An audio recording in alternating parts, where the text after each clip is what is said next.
So what can you tell us about Ed Doyle? Ed Doyle? Everybody knows Ed Doyle. The guy sold 30 million records, won a couple Oscars, adopted that baby from space. He's done everything. Everybody loves him. Emily, you were Ed's first wife, right? Who knows? Why do you say that? Look, Ed moved around a lot. Sometimes he'd just take off on his bicycle and he'd disappear for days. He'd come back with all sorts of tattoos and jewelry. And I'd try and ask him about it, and every time he would just break down and start to cry. I could never really get a straight answer.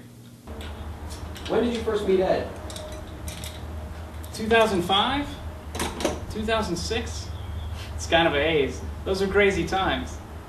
Do you remember where you met? In the bathroom. The bathroom? Yeah, he was always hanging out there. He used to call it his little office, his home away from home. Of course, it was true. I mean, he lived there for a while. So you met Ed by accident, right? Yeah, an accident, a car accident. Oh. Yeah, he ran a red light, and smashed into my car, and pretty much totaled it. And that hot dog stand on the corner. That guy's never gonna sell a hot dog again. So you were Ed's first costume designer. I was his costume designer on his first 2 world tours. And how did you enjoy working with him? Well, he was an interesting guy. You don't really think of him as a costume person because he usually wears his cardigans and his loose-fitting pants, but on stage he was a totally different person.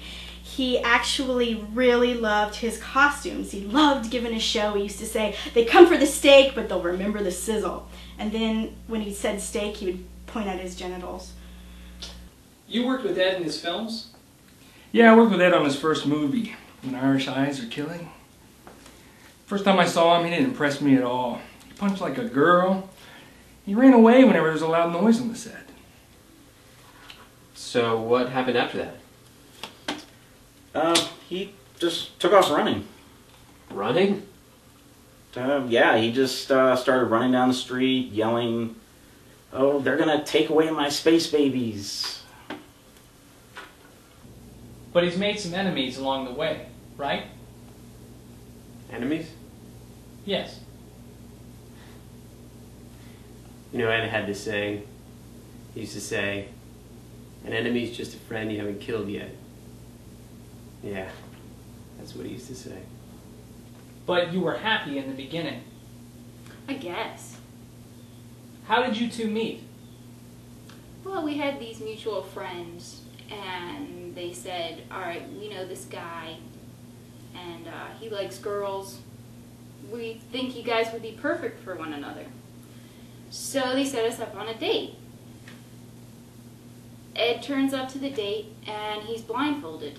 And he says, "Look, I've never been on a blind date before. Get it?" And at first I thought it was kind of sweet. But he kept that blindfold on the whole night. Even when he was driving. The whole night. Did he have any favorite outfits? Yeah, he actually had 2 that he really liked. One was called the Grand National Championship, and he wore a big gold belt, and he wore a gold crown. And the second one, his second most favorite, was Babyfoot. Babyfoot? Yeah, it was like Bigfoot, except for he would stand on his knees and we'd cover him in hair. And he really liked that for some reason. I don't know.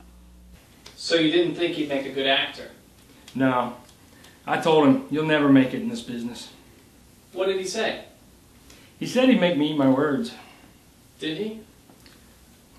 Well, 5 years later, he shows up at my son's baptism and rams this piece of paper down my throat. I didn't know what the hell was going on. Took a look at it. It says, "You'll never make it in this business." So yeah, I guess so. And how did you track him down? Well, he dropped his wallet. That was the first thing. And then on the front seat, he had those glamour shot things, and with his name on the back. And There was this one thing I'll never forget. He has this bumper sticker that said, Ed Doyle breaks for pussy. You know, between those three things, I was able to get in touch with him.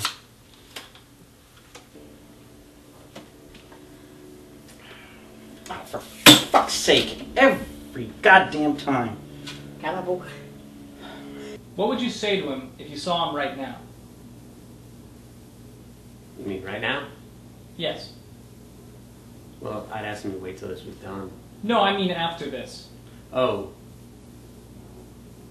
I'd ask him why. Why, what? That's between me and him. And Banjo. And you two became friends? We were inseparable. They had a nickname for us. They used to call us, "Hey, here come those two fags." He was an inspiration. He inspired me. Dream a little dream, he used to say. Follow your dreams. One time he came by my desk with a tomato in his hand, and he smashed it on the desk, and the guts went everywhere, on my computer, on all my folders and files. And then he said, "Never let anyone do this to your dreams." You know, that really meant something to me. Did he clean it up? What? The tomato. No. He never cleaned up anything.